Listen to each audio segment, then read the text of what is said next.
Welcome back to Movie Insights. Today I will show you a horror film from 2019 entitled Countdown. Spoilers ahead. Watch out and take care.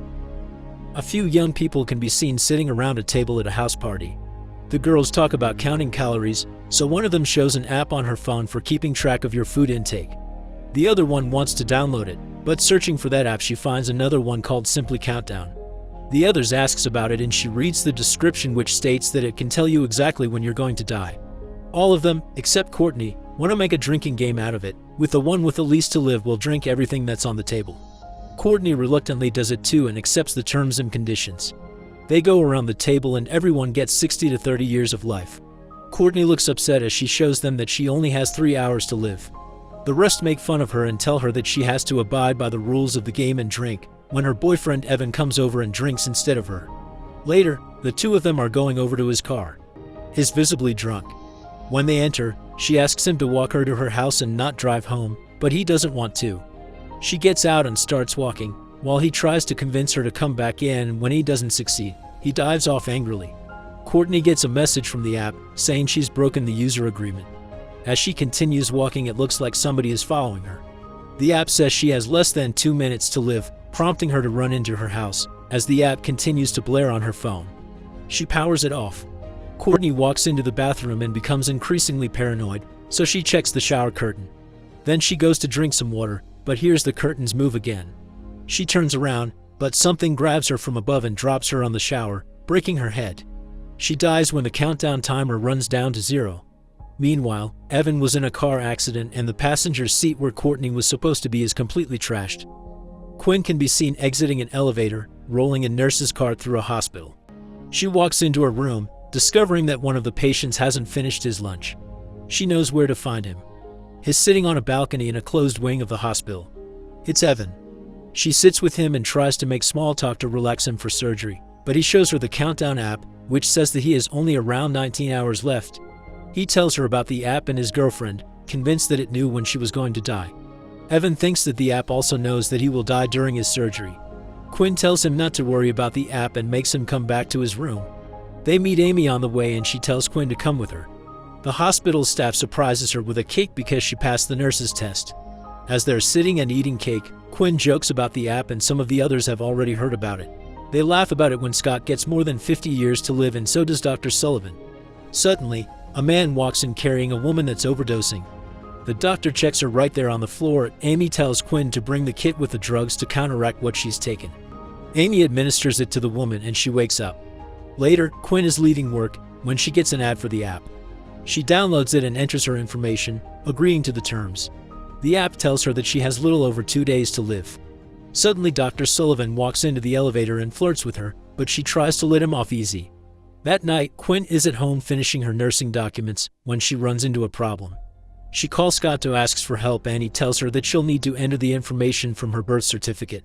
Quinn doesn't have it with her, but she knows where to find it. She goes to get it from her parents' house. Once there, she sifts through her mom's papers and finds it on the bottom of the pile.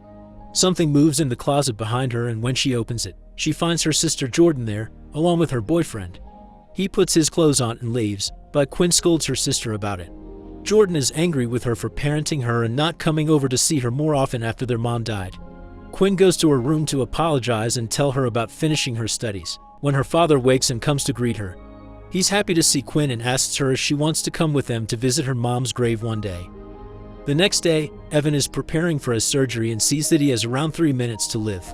He leaves the room and in the app pushes a notification on his phone telling him he's broken the agreement. Evan sees a deathly figure behind him in the mirror, but no one's there in real life. He escapes to the stairwell, but it follows. The app continues to notify him of the countdown. Evan can't get out of the dark stairwell. When he hears footsteps inside the stairwell, he uses the light on his phone, but can't see anyone downstairs. Evan looks up and thinks he sees Courtney, but it's something else and it's coming after him. His phone drops down the stairs and when the countdown reaches 0, he falls down too. A little later, Quinn comes to work and Amy informs her about Evan. She remembers the app and seems disturbed. Then Quinn goes to his room and when she sees her colleague packing it up, she tells her that she'll take over. She finds his phone and realizing she needs his fingerprint to open it, goes to see his body in the basement facility. Quinn tries to open his phone with his thumb, but because it doesn't work she tries again with his face. She opens his eyes and manages to open the phone finally, only to see the countdown has reached 0. Suddenly, his hand falls and touches her, so she drops the phone. When she picks it up, his head is turned and he's looking at her. She puts the body back inside the freezer. Quinn checks her phone to see that she has less than 2 days to live and the countdown time is at the same hour when she'll meet her father and sister at her mother's grave. She calls her dad and cancels their plan. The app sends her a notification that she's broken the user agreement when there's a figure in the room she passes. She comes back and no one's there. Suddenly, Dr. Sullivan scares her. He asks her to help with a patient, but she has trouble with a machine. She wants to leave and he stops her, trying to awkwardly comfort her. The doctor makes another advance on her and she declines, but he keeps going. When she pushes him off, he pseudo-apologizes, so she goes to find Nurse Amy and tell her about what's happened. Before she can say anything, the doctor calls for Amy and she doesn't get to tell her. The app flashes another notification. That night, Quinn tries to delete the app, but can't, so she searches for it online and finds information about Courtney. She watches a video from a girl ranting about the app, saying that she's seeing things like her dead cousin. Suddenly, the girl says her time is up, then she sees something, screams and drops her phone.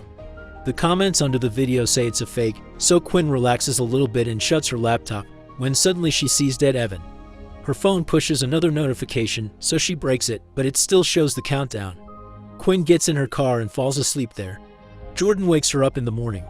The two of them go up to her apartment and her sister finds her smashed up phone, seeing the app and telling her she only has 1 more day to live. She jokes with her when she figures out the app and then asks to stay with her because their dad went on a last-minute work trip. When Quinn refuses, Jordan storms out. The app beeps again and she scratches her finger on the broken screen. Later, she's in a shop, buying a new phone. Quinn opens it even before the guy can run her card. She gets a completely new phone and SIM card, so she checks if the app is there.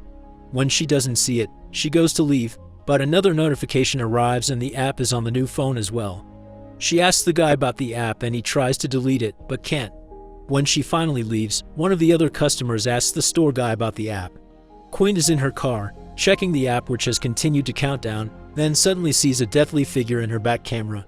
It can only be seen there. Suddenly, it grabs her from the back seat and she rams into another car, falling out of her own. The guy from the other car screams at her, while the customer from the store walks out and tells him to stop. He scares him away, then shows her he also has the app. Later, they're seen in a bar, talking about it. She says they should find a way to see the user agreement for the app again, and Matt tells the crazy guy in the bar to download it. They go over to him and when he reaches the terms and conditions page, Quinn starts reading them. It says that they have to accept their fate. The crazy guy still agrees to the terms and the app tells him that he'll live to 91. Quinn and Matt go to the hospital and speak to the priest. They ask him what he knows about demons, but he says that he doesn't believe in them and sends them to someone else. Before they leave, Amy asks to talk to Quinn. Matt goes to the restroom. Someone wants to get inside his stall and he sees a barefoot child under the door. As he's washing his hands, he hears someone crying in one of the stalls, and when he goes to check, he sees the barefoot kid again, walking through the stalls like there's nothing in between. It stops at the last stall. The lights go out and Matt goes to check the stall. There is nothing in there, but something appears behind him and calls his name. It attacks him, and when the lights come back on, it isn't there anymore. Meanwhile, Amy takes Quinn to a meeting with HR and Dr. Sullivan. He says that she was the one to corner him and not the other way around. The man from HR says that she'll get suspended when Quinn starts explaining her side of the story. Amy confronts her, but Quinn storms out. Matt is waiting for her and he doesn't tell her what's happened. He keeps hearing the voice of the thing that attacked him. They walk into a church looking for the man the other priest told them about. They find him in his office. He's super excited that they ask him about demons and immediately thinks of an ancient story. In it, a prince gets a scroll from an old gypsy woman, foretelling the exact hour in which he would die. She heeds him a warning that he mustn't use the information to alter his fate. But the prince still does and goes back to the gypsy, telling her that death is after him. She tells him that it's not death, but a demon that will torture him until the moment he dies, as the scroll foretold. He tells them to find someone to hack the app for them. They go to the store guy, Derek, for help and bribe him to help them. He knows the app and makes fun of them for believing it, but he still hacks it for them. The code for the app is in Latin. They also find the countdowns for all the people using the app inside the code, including Derek's. He changes all the parameters for his countdown, then looks for Quinn when they find her sister's countdown too. Her clock is almost the same as hers, though Derek changes it. Jordan sees the change on her phone, but the woman who's watching her takes her phone. Matt and Quinn thank Derek for changing their countdowns as he's driving away. Then Quinn asks Matt to stay with her that night. They are getting ready for bed and even leave the lights on because they're still sacred. Matt tells her a story about his dead brother and she tells him about her mom. They were both bad to them before they died. The two of them are sleeping in the bed when the lights go out.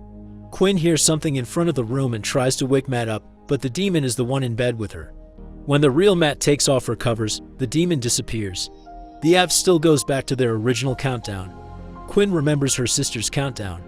Meanwhile, Jordan hears her phone ring in the old woman's room and goes to get it. She sees that her countdown has changed when something appears in front of her room. Jordan goes to check it out and the lights go out again. She goes back into her room and closes the door, but when she turns around, the door is open. Then, she hides under her bed and hears her mom calling to her, asking for her sister. Something pushes her bed aside and suddenly, her dead mother appears. Jordan runs to the front door and Quinn and Matt are there. They go to see the demon priest again. He reads the code in Latin for them. It's a curse that he can find a way to break and lift from them. He thinks that if they can keep one of them alive longer than what the app says, the curse will be broken. His plan is to hide in a blessed circle of salt long enough to keep one of them alive, so that they can lift the curse. Quinn mixes the salt with paint and as they are laying it on the ground, the priest blesses the salt. The circle is painted on the floor when they check Matt's countdown timer. He steps aside, panicking, but Quinn kisses him. The lights go out and all of them get inside the circle. As the demon approaches, the priest is praying. The demon appears behind them, but it can't get inside the circle. The priest tries to vanquish it back to hell when the app starts blaring. Suddenly, a toy robot reaches the circle that only Matt can see. His brother appears and lures him out of the circle. The demon grabs him and drags him away. Quinn runs after him, but as she reaches Matt, a car hits him and he dies with the countdown. Jordan is hurt, so Quinn takes her to the hospital. As a doctor is taking care of her sister, one of her colleagues tells her that she knows what happened with Dr. Sullivan and that she will be with her if she goes after him. They hug, but Quinn sees the doctor talking to her sister and goes over there. She thanks him, but has some kind of plan for him.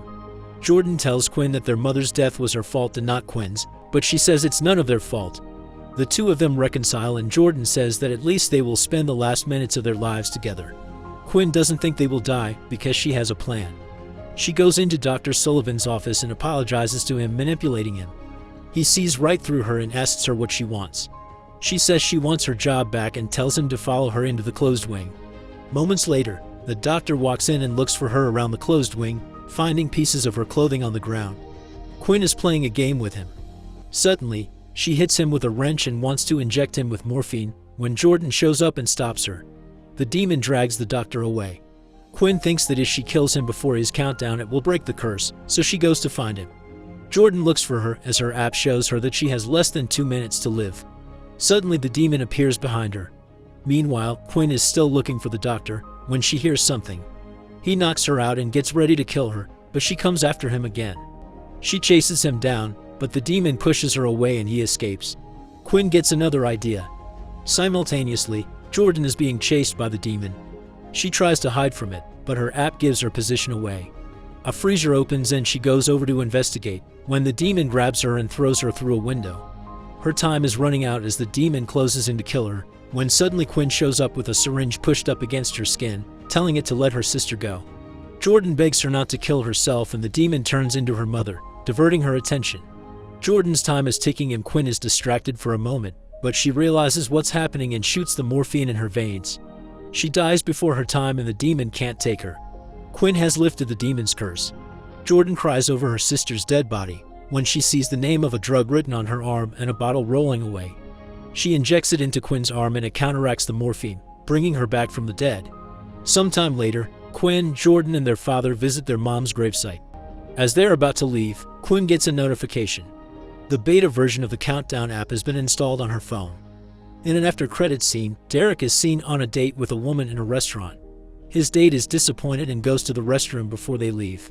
Derek gets a notification from the app, counting his minutes down. The lights go out and a demonic sound can be heard, along with Derek's screams.